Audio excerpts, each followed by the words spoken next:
As you can see, I'm in a desperate need of a new joiner's mallet.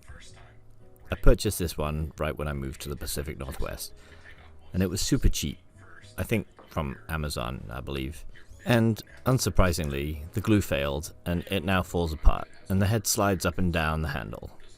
I could wedge it, I guess, and make do, but I figured this was a perfect opportunity to build my own. And so that was the goal, to build myself a singular, one, joiner's mallet. And as all projects go, I got a little carried away. So I went through scrap wood that I had stored under my bench from previous projects. I've got a bunch of black walnut and some white oak, and I set about milling it down first through the jointer and then through my planer. And as you can see, I finally got a new planer. I mean, I bought it a while ago, I just waited for it to arrive. And it's this little Oliver benchtop planer. Things kinda cool so far. So far so good.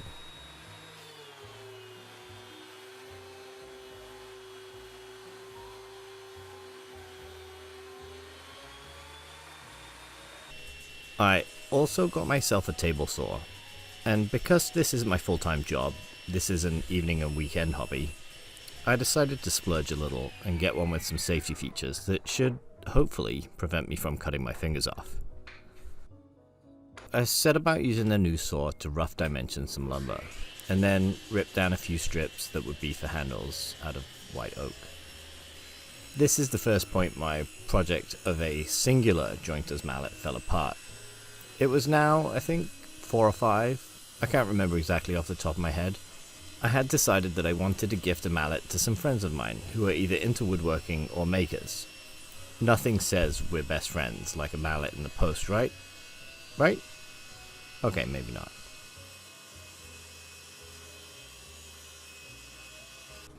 And so I figured, it would be an easy ask. I still had tons of leftover lumber, and I could batch it all up in one go. So I do. I decided I'm going to use black walnut on the outside of 2 white oak pieces, and I cut the white oak pieces with a 5-degree angle so that I can use a wedge mortise and tenon technique to keep the head on, obviously with glue as well. But this way there would be a mechanical joint. Then I decided to drill some holes into the center parts of the mallet and fill them with little lead ball bearing weights to add a little bit of extra weight and make them behave a bit more like a dead blow hammer.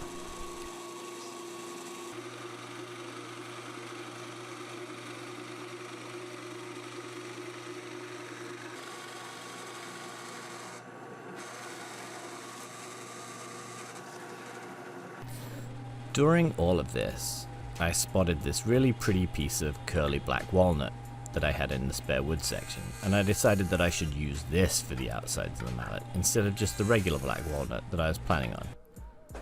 This is my ADD kicking in. I get easily distracted by pretty figured wood.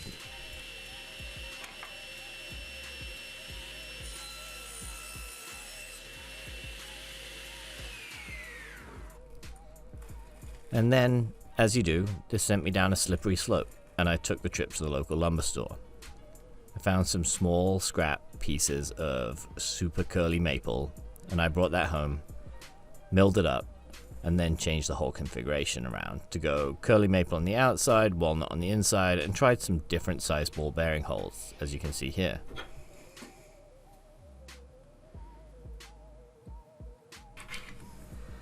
And at about this point, I liked the curly maple so much that I decided to go back to the lumber store again.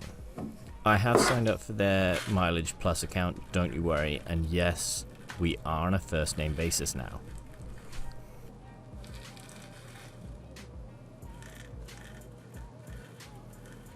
I then proceeded to buy a whole bunch more super curly quilted maple this time.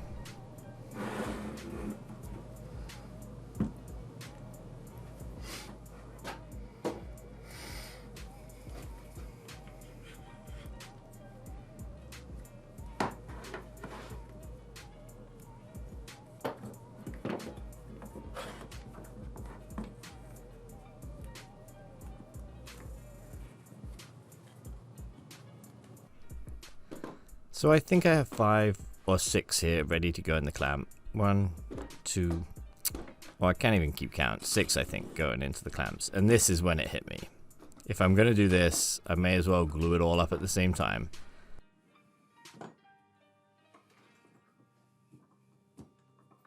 So I grabbed that curly quilted maple, and here I am, rough cutting it down, going through the entire process again. But this time, I decided it might be better if I skipped the weighted part, partly because finding those little ball bearings is a pain in the butt. If I order them on Amazon, it'll take a few days, and I didn't want to wait. I also didn't want to go to the fishing store because they apparently charge 10 times what you pay on Amazon for the exact same thing.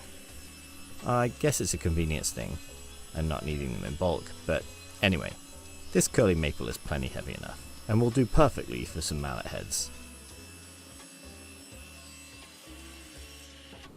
And voila! I got a whole bunch of glued up, messy mallet heads. So I take them all out of the clamps after I let the glue dry and it has gone off, and back over to the table saw.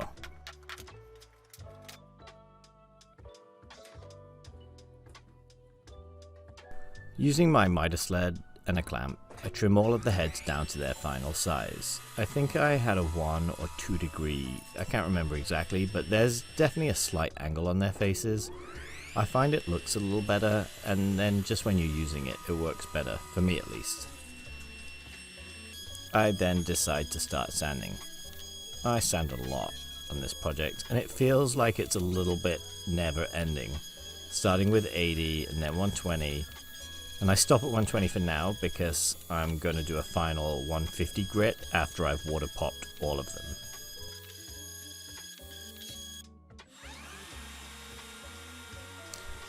I then add a nice big chamfer with a handheld router to the bottoms and the top edges just to give the mallet a more interesting shape.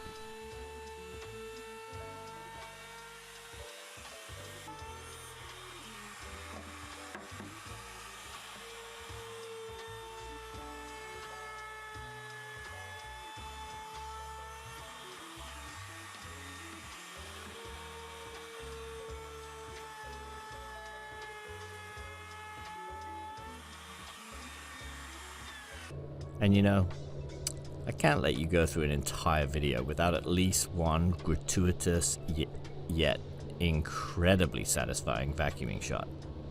I did it in slow motion because, along with some of those other Christmas goodies, I decided to buy a new camera. One that has slow motion. Okay, back to the making mallet parts. I take this piece of walnut slab that I had left over that I think I may have planned on making a charcuterie board with, or some cutting board thing, but in the end it makes for 4 perfect handles. Using the dado stack, which I've never used the dado stack before by the way, is probably why when I was pushing it through the throat plate I managed to chip a bunch off. Anyway, I digress. Using the dado stack, I start to size up the tenons. Give them a little clean, test and dry fit into the mortise on the mallet head.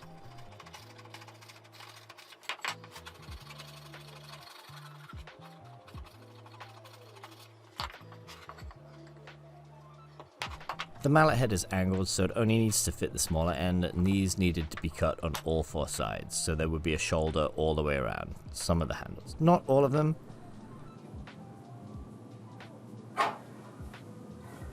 I made some of the handles the same width as the centerpiece, but in this case these handles are more square than rectangular.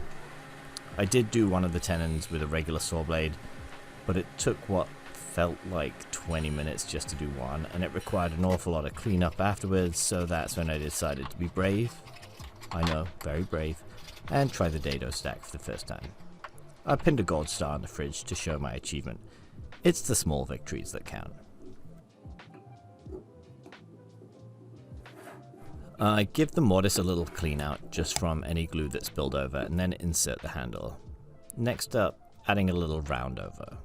I used a 1/4 inch round over on this. I had to take the bottom plate off the router because the bit was slightly too big for the plastic guard, and I decided to use the mallet head as the reference so that the round over doesn't go all the way up to the top.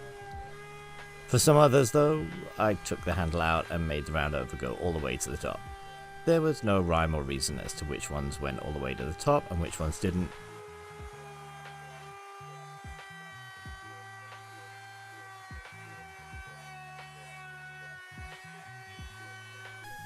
At this point, all of the mallet handles are left a little long and they're all a little rough, so I hit them with the 80 and then the 120 and then take them over to the saw. Using the miter sled again, trim them to the correct length, or at least an arbitrary length that I decided would work for me.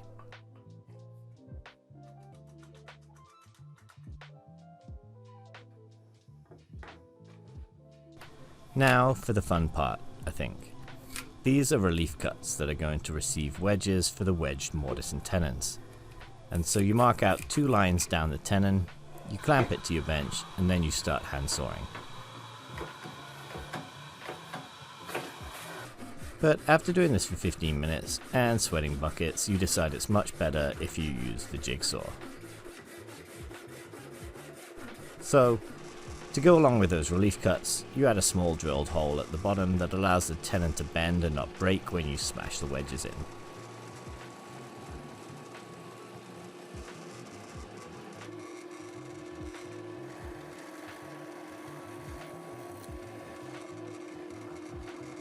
Like that.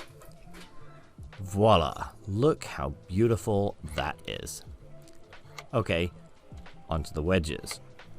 So the wedges need to be the same width as the centerpiece of material from your mallet. And so I knew I had walnut, this exact thickness or width or one of those things, and I could just cut wedges out of this board. It took me a while to figure out exactly how to do them, and I ended up just using the jigsaw as it was the quickest and hopefully easiest. They're not the most beautiful wedges, and maybe I could have cut them more efficiently in a different way, but this is the best solution my peanut brain could come up with. And everybody knows the best and most beautiful wedges are made of potato. I also don't have too many jigs and slides for the table saw yet, so that wasn't really an option.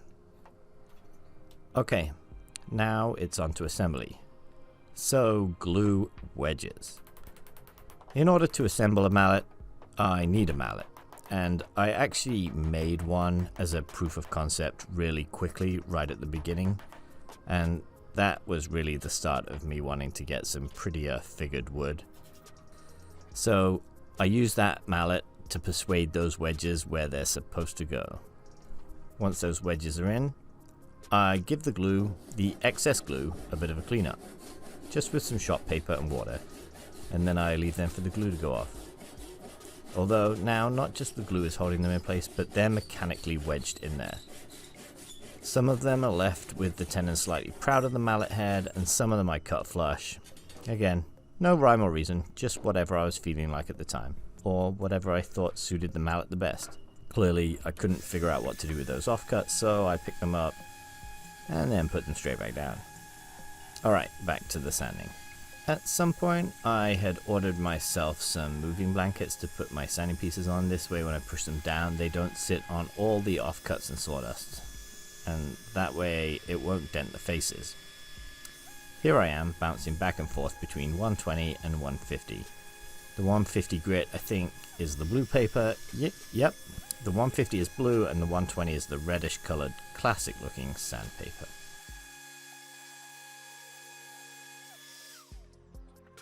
Anyway, this is all after I water popped them, and yes, it is, or was, very laborious. I do the majority with the random orbital sander, and then for the hard to get nooks and crannies, I grab a piece of 150 sandpaper from a sander that I don't own anymore, and I hand sand. One of the final steps before finishing is applying this small leather patch to one of the faces. The idea being that if I use this mallet straight on a piece of wood, I can use the leather face, and hopefully it doesn't mark or damage the wood that I'm hammering it with. Does that make sense? Hopefully. Regular wood glue glues the leather on perfectly here, and is a super strong bond. And I've done this in the past. This is actually an offcut from a previous project where I made luggage racks. I initially started by just using the weight of the mallet to hold the glue together, but I eventually ended up clamping them together face to face.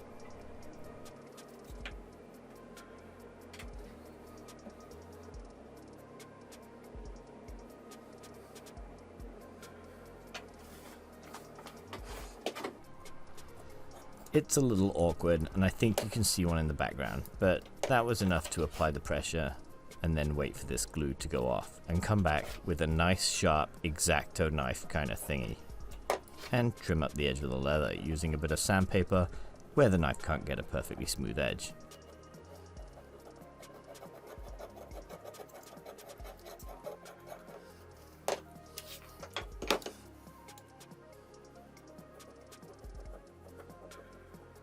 There is something so satisfying about cutting this leather with a nice sharp knife.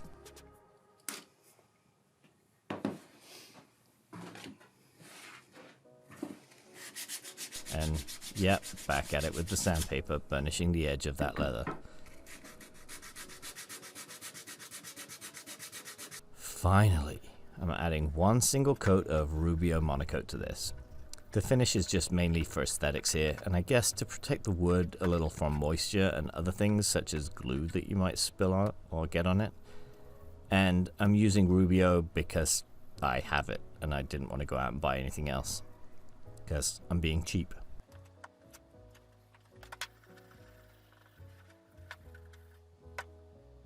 But let's be honest, this is a mallet, and so no finish in the world is going to provide enough protection, and I didn't want to do something that went hard and, like, you know, might crack like a varnish, especially if it's going to get smashed against something frequently. I should probably leave the Rubio 24 hours to cure fully before the next step of applying the leather grip, but I just leave it 3 or 4 hours. I don't have that much time. And then I start applying this leather cord as a grip for the handle. I saw this technique where you loop the ends under itself so that it uses friction to keep it there, therefore you don't need any mechanical fasteners or glue. And as you can see, I just wrap it around, it's just pinning the loose end underneath. Perfect.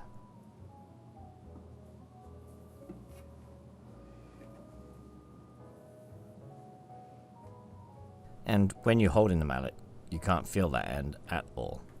And the last thing to do is just look at them. Let me know what you think. There should be 4 or 5 still available to purchase if that's what you're into. Just let me know. I can ship anywhere in the lower 48 for free, but outside of the United States, shipping's on you.